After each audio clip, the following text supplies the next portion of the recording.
eu acho que o Bolsonaro vai ser preso nessa semana. Não que eu seja guru nem nada, mas assim, quer dizer, não tem mais o que fazer. Você conhece bem a questão da justiça, né? Quer dizer, o recurso que ele podia apresentar já foi apresentado, já foi negado. A justiça ela funciona de uma maneira meio automática. A obrigação do STF, se eu não me engano, é mandar recolher o indivíduo, né? Como é que você vê isso, Daiane?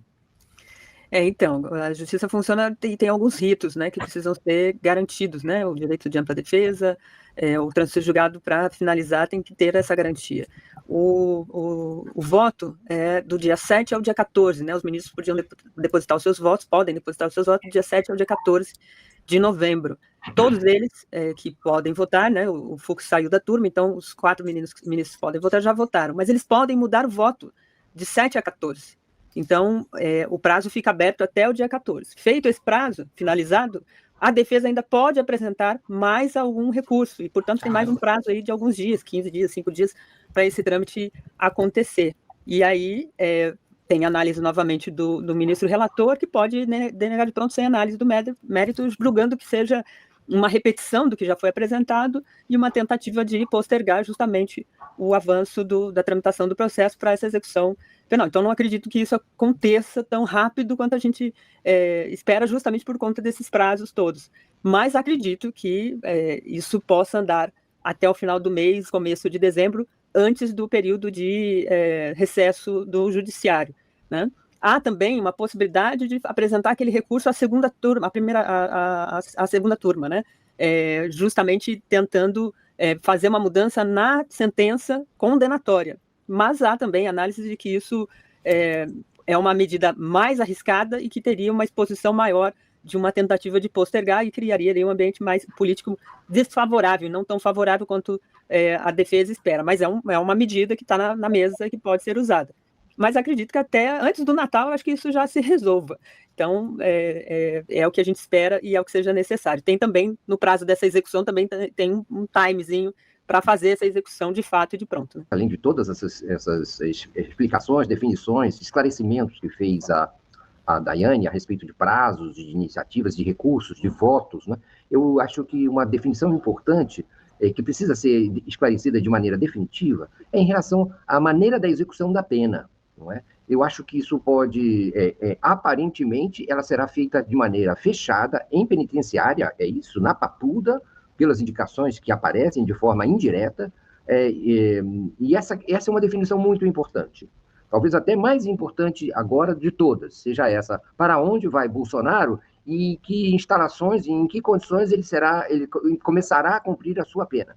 Do ponto de vista político, inclusive, me parece essa definição muito relevante, que ele fique numa penitenciária, numa prisão, e que isso seja exercido inicialmente em regime fechado, precisa ser definitivamente esclarecido.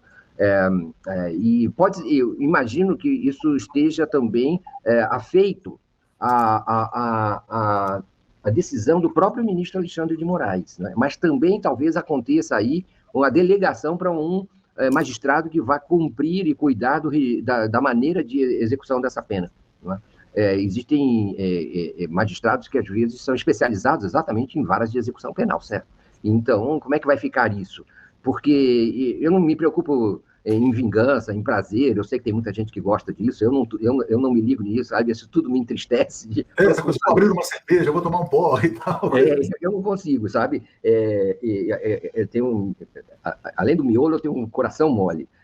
Então é melhor eu me afastar dessas coisas, é melhor eu não presenciar esse troço, porque eu posso ficar um pouco, vamos dizer, sabe, dar uma fraquejada nesse momento. Mas eu acho que isso é uma definição muito importante e tem repercussões políticas sobre o ambiente político geral, sobre o humor dos diversos polos, das diversas áreas e também sobre a questão eleitoral. Então, eu gostaria de ver isso mais clareado e nesse sentido que eu creio que vai ser numa penitenciária, talvez, e num regime fechado inicialmente, mas isso para mim não está totalmente claro e também não está livre, isento de intervenções dos próprios advogados da defesa e de consultas à Procuradoria-Geral da República, não sei. Ficam essas questões aí, minhas dúvidas, que eu divido com vocês. A execução penal que ele vai ser submetido, segundo determinou o Supremo Tribunal Federal, é 4 anos de regime fechado. É 4 anos até migrar para qualquer coisa. Eu gostaria de lembrar outro detalhe aqui, que a gente vai cobrindo o Brasil na nossa profissão e vai lembrando de coisas, né, do nosso país. Eu queria lembrar uma delas, que foi apenas um dia depois que o Supremo Tribunal Federal, naquele fatídico habeas corpus, negou o direito do presidente Lula à presunção de inocência por 6 votos a 5, foi no dia 5 de abril de 2018.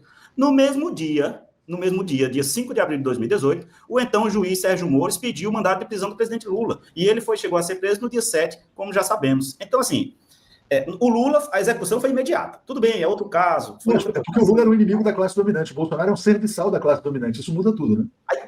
Aí quando você é um serviçal da classe dominante, você tem todos os recursos possíveis que o direito fornece para as pessoas que são inocentes até ter o seu processo transitado em julgado, né? Essa é uma questão que me incomoda, porque o presidente Lula não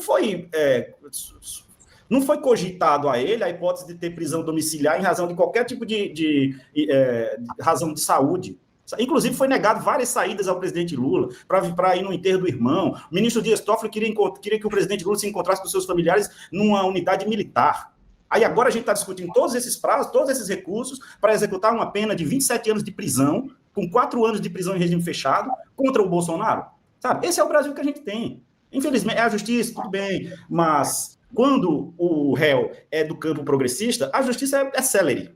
A justiça atropela tudo. Até porque, na decisão contra o presidente Lula, não era determinado que a pessoa é obrigada a cumprir uma pena de prisão quando a sua pena foi julgada por um colegiado, né? É aquela interpretação lá ridícula que foi feita do artigo 5º da Constituição. Dobraram a Constituição para poder prender o Lula e agora querem a Constituição ser exercida ao máximo, aos píncaros, nos direitos do Jair Bolsonaro. Esse é o Brasil que a gente vive. Agora, Mário, Léo, eu queria ser tão altivo quanto vocês, porque eu não faço isso, mas eu vou abrir uma exceção para comemorar quando o Bolsonaro for preso, porque a gente já está nessa remoeta aí já há muitos anos. Mas eu falei isso como autocrítica, viu? Eu reconheço que a minha posição é errada. Eu não fiz uma autocrítica.